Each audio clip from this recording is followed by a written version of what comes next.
우리가 예수님과 아버지 하나님의 관계를 참 알기는 힘들죠. 그렇지만은 아버지 하나님의 뜻을 받들어서 죽기까지 복종하셔서 드디어 아버지께서는 그를 부활시키시고 성천 하늘에 오르게 하사 자신의 우편에 두셨다. 이것이 성경이 기록하는 바입니다. 그만큼 우편에 앉아 계시다는 말은 가깝다는 말입니다. 하나가 되었다. 뜻이 하나이다. 이런 뜻이겠습니다. 우리 어린이와 부모의 관계를 예수님과 아버지 하나님의 관계에 빗대어서 말하기에는 참 우리 인간이 너무 좀 죄가 많죠.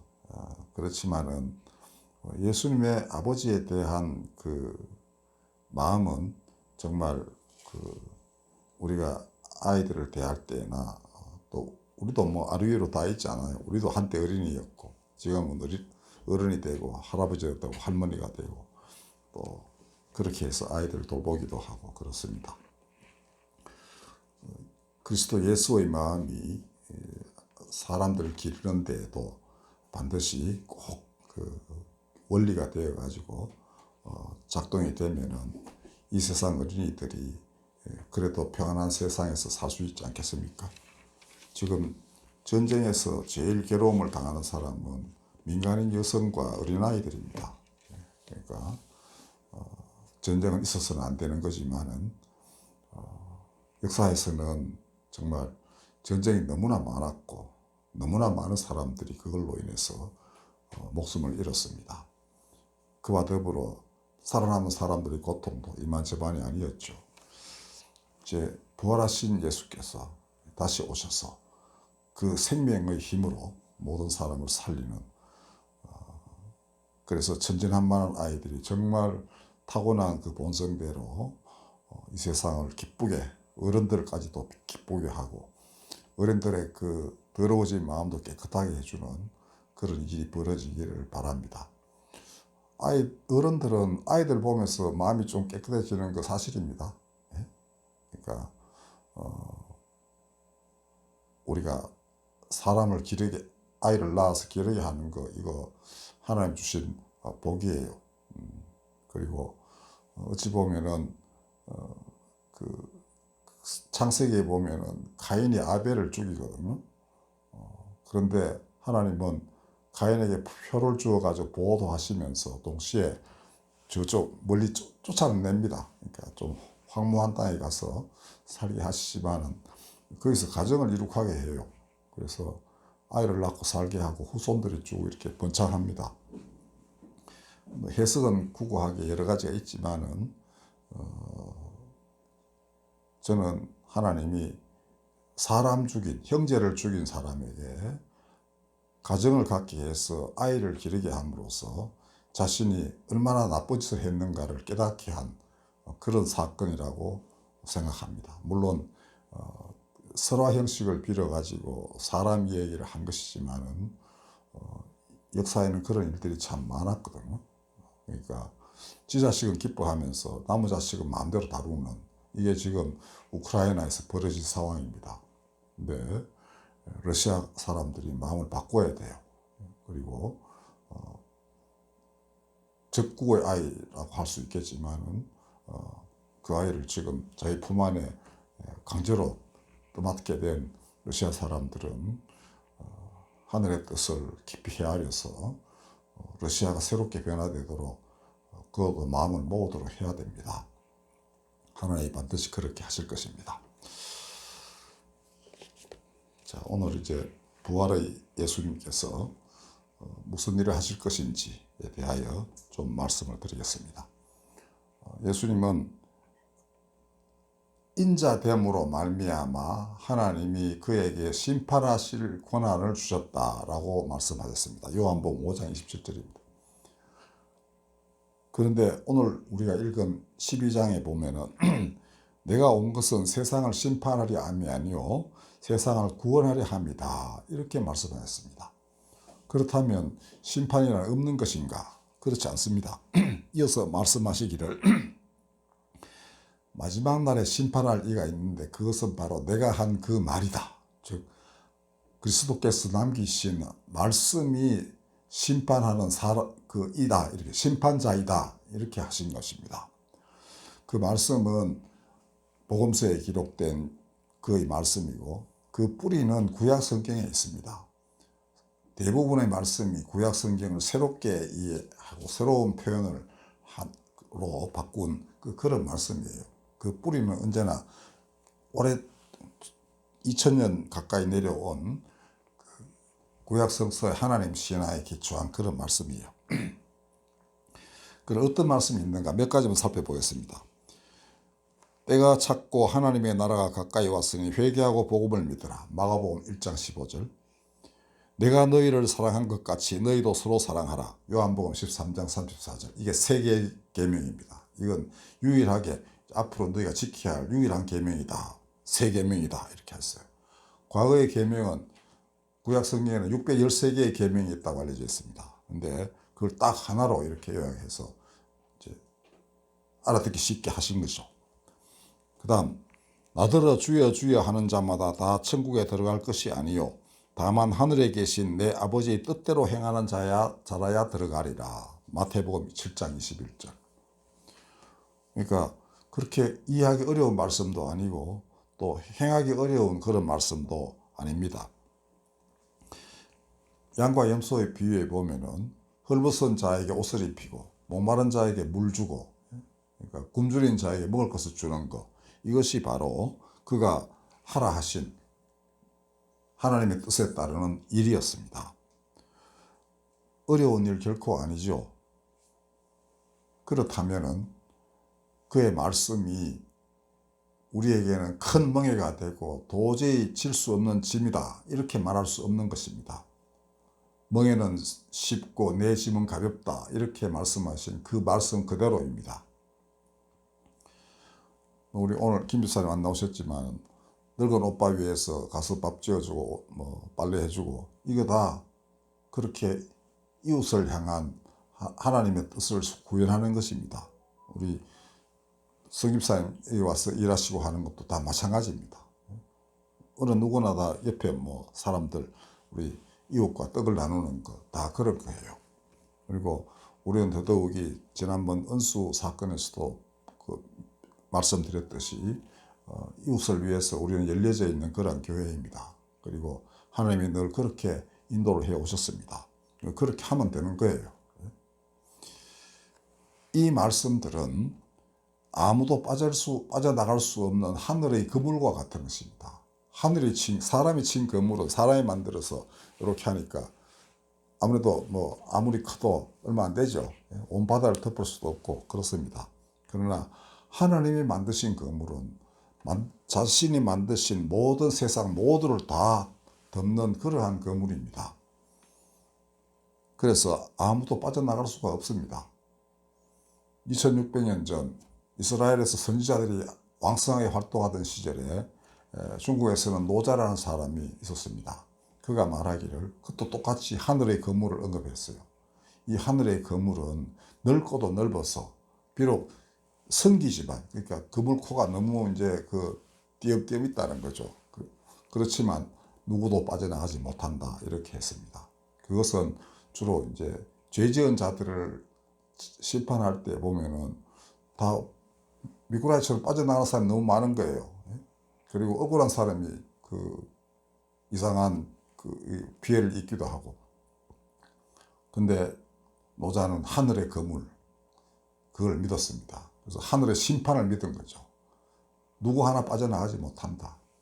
하늘의 뜻을 거역하고 도망칠 수 있는 곳은 세상 어디에도 없다라는 것입니다. 그러니까 무한히 큰 하늘의 그물이 우리를 모두 덮고 있는 것입니다. 그래서 하늘의 뜻을 어기는 자는 결국 망하게 되어 있습니다. 그래서 논에도 그런 말 있죠. 수천자 흥, 역천자 망, 이렇게. 그게 동양인들이 생각했던 하늘의 뜻입니다. 하늘의 뜻을 따르라는 거죠. 즉 그의 말씀을 따르라는 그런 말입니다. 한문으로는 천망회회 소위 불실, 이렇게 되어 있는데, 하늘의 그물은 넓고도 넓어서 비록 응석하긴 하지만 아무도 빠져나가지 못한다. 하나도 빠뜨림이 없다. 이게 2600년 전 우리 근방에 살았던 노자가 한 말이에요. 그리고 그는 심판자에 대해서도 말을 하기를 성인이 심판하더라도 굉장히 머뭇거린다는 겁니다. 이게 과연 심판하는 것이 옳은지 그런지, 그러나 결국은 심판은 하나님이 하시기 때문에 그건 올바르다, 이렇게 그는 믿었던 것입니다. 설사 성인이 한 재판이 잘못됐다 할지라도 언제나 하늘은 수정할 수 있고, 또 그렇게 해서 정의로움, 의로움을 드러낸다. 이것이 우리 오래된 동양의 그 하늘에 대한 믿음이고, 또 그것이 이 세상을 바라보는 시각이었습니다. 예수님은 어떻게 말씀하셨을까? 마지막 때에 관한 여러 말씀을 다 하시고 난 뒤에 마태복음 24장에 보면은 천지는 없어질지언정 내 말은 없어지지 아니하리라 라고 하셨습니다. 마태복음 24장 35절. 이게 무시무시한 말씀이에요. 우리는 예수님 지금 형상을 못 보지 않습니까? 아마 앞으로도 보기 어려울 거라고 저는 생각합니다. 하늘에서 구름을 타고 내려오시는 분은 아니거든요. 대신에 그런 말씀으로 우리 가운데 계시는 겁니다. 말씀과 그 인격은 하나예요. 그래서 여러분들 여러 가지 재앙이 겹치고 뭔가 일어날 때 사람들은 분명히 예수 말씀을 기억하게 되어 있어요. 온 세계에 이미 성경이 땅끝까지 다 퍼졌기 때문에 이 말씀이 더욱 강하게 사람을 압박할 날이 반드시 오게 되어 있습니다. 오늘 여기 말씀 중에 하나만 하면 마태복음 7장 27절. 나더러 주여 주여 하는 자마다 다 천국에 들어갈 것이 아니요 다만 하늘에 계신 내 아버지 뜻대로 행하는 자라야 들어가리라. 하늘의 뜻이 뭐냐? 마태복음 25장에 잘 나와 있습니다. 어려운 것도 아닙니다. 그러니까 사람들은 핑계를 대지 못합니다. 예수님이 왜 인자됨으로 말미암아 하나님이 심판할 권한을 주셨을까요? 사람으로 할 일을 스스로 하셨고 또 사람들에게 가르쳤고 그건 능히 사람들이 해낼 수 있는 일이기 때문에 그 말을 따르지 않는 사람들은 심판을 면치 못한다는 것입니다. 그 심판은 당분간 꽤나 고생하는 뭔가 벌어질 거예요. 양심의 가책, 그다음에 빛이 너무 강해서 도저히 내가 안 되겠다, 어둠 속에 좀 숨어서 가만히 있어야 되겠다, 뭐 이런 움츠러든 인간, 아무것도 못하는 인간이 되어버리는 거, 이게 심판입니다. 꼭 어디 조그마한 상자 안에 갇힌 것 같은 이런 존재가 될 수밖에 없는 겁니다. 이 말씀이 너무나 압도적이기 때문에 내가 하나도 따르지 않았구나 이러면 어떻게 하겠어요? 근데 조금이라도 따랐네 이러면 좀 낫겠죠. 그러면 아마도 그의 도움을 받은 사람들은 이놈 좀 봐줍시다, 나한테 이렇게 했는데 이러고 그렇게 해서 조금 살아나는 것입니다. 한 인간이 평생에 다 나쁜 점을 어떻게 하겠습니까? 좋은 짓도 좀 하죠. 그래서 모든 사람들은 결국 그리스도 안에서 구원을 얻게 되고 삶을 얻게 되어 있는 겁니다.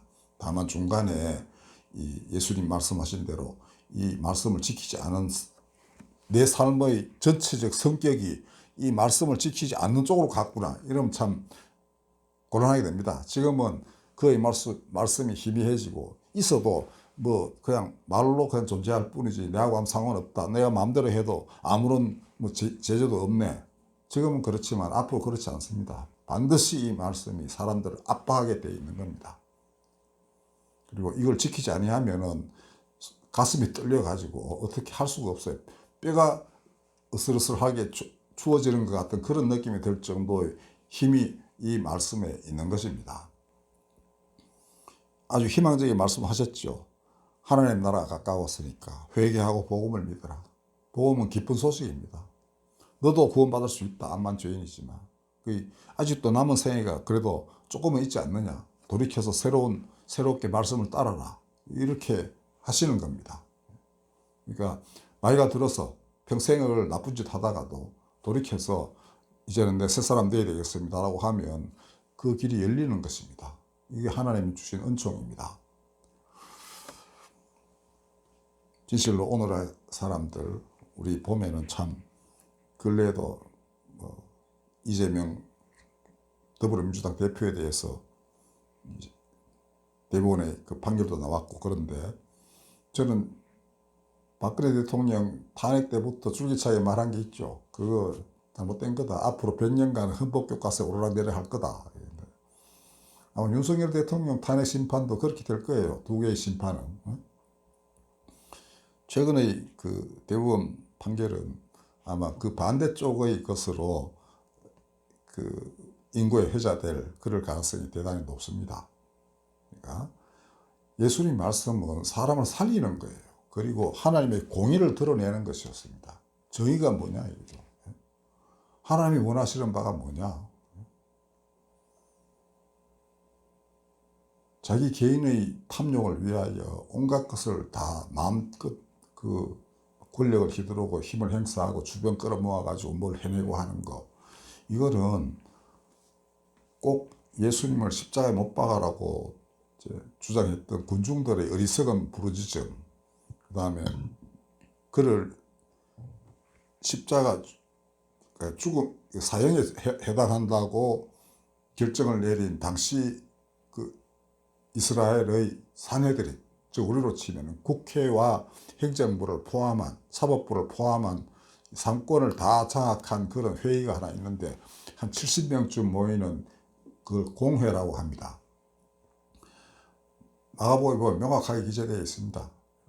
그러니까 공회 사람들이 다 대제사장이 뭐라고 그러는 이제 예수님에 대한 여러 가지 죄목, 특히 하나님을 모독했다는 죄목에 다 동의를 하고 그다음에 사형에 처한다 이 결정을 해요. 근데 사형에 처할 권한이 없어요. 집행할 권한이 없기 때문에 빌라도에게 데려가요.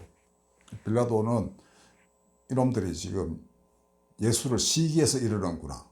마가복음에 분명히 기록되어 있습니다.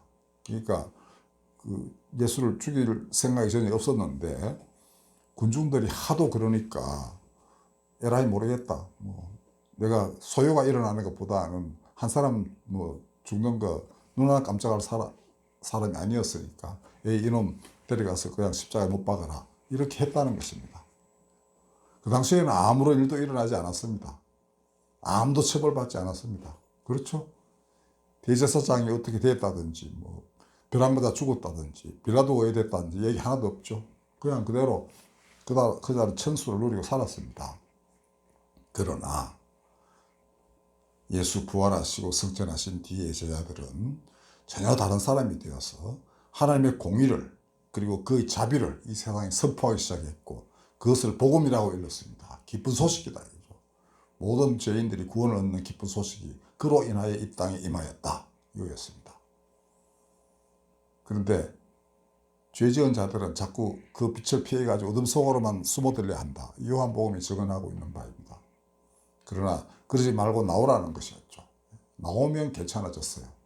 그러나 악한 자들의 특징이 가능하면 안 나오려고 하고 계속 악을 행하려고 하는 그런 그 본성이 좀 있는 겁니다. 그거는 더 강한 압박이 그 옥죄일 때까지 그렇게 하겠죠. 그러나 맨 마지막에는 천지는 없어질지언정 없어지지 않는 그의 말씀이 그를 하여금 강제로라도 돌이키지 않으면 안 되도록 그렇게 만들 것입니다. 이게 마지막 때입니다. 그리고 그 과정에 그는 어떻게 보면 인간 모든 영혼이 정말 그 떨리는 그러한 혹독한 그 어떤 기간을 지날 수밖에 없는 것입니다. 오늘날의 여러 가지 사태를 돌이켜보면 사람들이 이 하나님의 심판을 별로 안 두려워하는 것 같아요. 그러나 반드시 옵니다, 이거. 그리고 그것만이 그런 심판을 겪어야만 인류가 새로운 길에 접어들 수 있기 때문에 그러합니다. 제가 가끔 과거 역사를 돌이켜봅니다. 징기스칸이 죽인 사람만 7천만 명이라고 그래요. 그 다음 아메리칸 인디안들을 백인들이 들어와가지고 죽인 사람도 그거 수천만 명입니다. 남미, 북미 다 합해가지고. 그 다음 1차 대전, 2차 대전 합해서 거의 1억 가까이 죽었습니다. 그러면 죽은 사람 말고 그 주변에 있는 사람들, 피해자가 얼마나 더 많겠습니까? 베트남 전쟁, 보트피플만 170만 명이라고 그래요. 캄보디아 300만 명이 학살당해가지고 해골 무더기가 되어 있습니다. 한국전쟁도 수백만 명입니다. 곳곳에서 벌어진 여러 가지 이 분쟁들은 또 말할 것도 없습니다. 제가 가끔 말씀드리는 수단, 거기도 그랬죠. 코소보, 유고슬라비아, 동서를 가리지 않고 그렇습니다. 중국에서는 압제로 인해서 그 잘못된 정책으로 인해 가지고 수천만 명이 죽고, 스탈린 체의 소련도 마찬가지였습니다. 우크라이나 사람들 곡창지대에 가서 그 집단 농장을 하면서 우크라이나의 농민과 지주들 300만 명이 굶어 죽었습니다. 다 뺏어갖고 새롭게 체제를 만들면서, 그게 이제 홀로도모르라는 거였는데, 그러니까 우크라이나 사람들이 지금 치를 떨고 러시아에 목숨을 바쳐서 한글을 하고 전쟁을 하고 있는 것입니다. 돌이켜보면은, 야, 하나님 도대체 어떻게 인간사에 이렇게 피가 많이 흐르도록 그냥 가버려 내버려 두셨습니까? 라고 하나님께 항의하고 싶은 일이 마음에 절로 드는 게 이 역사입니다. 과연 예수님이 2000년 전에 그렇게 구원의 길을 여셨는데 왜 세상은 이 모양으로 계속 흘러옵니까? 이거 우리가 당연히 가질 수밖에 없는 질문이에요. 그러나 과거를 어떻게 하겠습니까? 이제는 예수께서 그 무한한 생명으로, 무한한 자비로 그 모든 억울한 영혼들을 다 말씀으로 새롭게 하소서, 이렇게 기도할 수밖에 없는 거고, 나는 반드시 그렇게 하시리라고 믿습니다. 다시는 눈물이 없고 애통함이 없는 세상 반드시 옵니다. 그 모든 사람들이 하나님을 찬양하는 날이 온다는 것입니다. 고난은 사라지고 새 옷 입고 하나님 앞에 종려가지 들고 하나님을 찬양하는 그런 날이 온다는 거예요. 그리고 이 지상의 사람들은 똑같이 이제는 다시는 죄 가운데 몸을 더럽히는 일이 없는 그런 세상을 바라게 되고, 또 그런 사람들로 인해서 이 세상이 반드시 그렇게 됩니다. 그것이 말씀의 힘입니다. 심판의 말씀의 힘이고, 그가 구원하시는 그리스도의 십자가와 부활의 능력입니다. 그냥 우리가 예수 믿고 구원받는다, 이것만에 머무르는 그런 교인이 되어서는 안 되는 겁니다. 우리의 기도가 그의 마음과 하나가 되어서 이 세상을 밑바닥에서부터 새롭게 하고, 모든 정말 한을 품은 사람들이 이 기도로 인하여 나를 이해하는 사람이 있구나, 나를 불쌍히 여기는 사람이 있구나, 내하고 아무 상관이 없는 천년이나 떨어진 먼 곳에 있는 사람인데 나를 기억하는가. 일일이 인간 하나하나를 기억하지는 못하죠. 그러나 그 사건의 피해자들을 떠올리면서 기도하는 것은 그대로 힘이 있습니다. 하나님은 지금 이 시대의 사람들에게 과거 모든 역사에 그 축적된 죄악을 회개하고, 또 그로 인해서 피해를 입은 사람들에게 구원의 길이, 빛이 비치기를 바라는 그런 기도를 바치는 마지막 때의 일꾼들을 원하고 계십니다. 여러분들 마음을 넓히십시오. 그냥 내 혼자 구원을 겠다, 내 혼자 천국을 가겠다, 이거는 오늘날의 기독교인에게는 그건 어린아이에 불과합니다. 그 성인이 되고 그 큰 믿음으로 하나님 앞에 서야만 되는 그런 때예요. 우리 특히 한국 교인들 정신 좀 차려야 됩니다. 부디 우리 교회만큼은 진실로 그리스도의 마음과 하나가 되어서 그가 드리려 하시는 기도, 그가 품으려 하는 모든 사람들을 같이 기도하고 같이 품어야 되는 그런 자리에 여러분들 부르심을 입었습니다. 기도하겠습니다. 넓고도 넓은 하늘의 그물, 아무도 빠져나가지 못하는 것, 그 그물은 바로 당신의 말씀입니다. 그 말씀은 두렵지 않았습니다. 회개하고 복음을 믿으라. 내 아버지의 뜻대로 행하라. 내가 너희를 사랑한 것 같이 너희도 서로 사랑하라. 어렵지 않고 무겁지 않은 멍에요 짐입니다. 그 길 열어주신 것을 감사드립니다. 오시지 않고 말씀하시지 않았더라면 우리는 짐승보다 못한 삶을 살았을 것입니다. 진실로 구세주이시니이다. 다시금 그 말씀으로 이 세상 사람들을 진리의 길로 인도하여 주시옵소서. 사람이 서로 사랑하면 이 세상이 바뀔 것입니다. 거룩하신 하나님, 세상을 거룩하게 하소서. 예수님의 이름으로 기도하였습니다. 아멘. 찬송가 170장 부르겠습니다.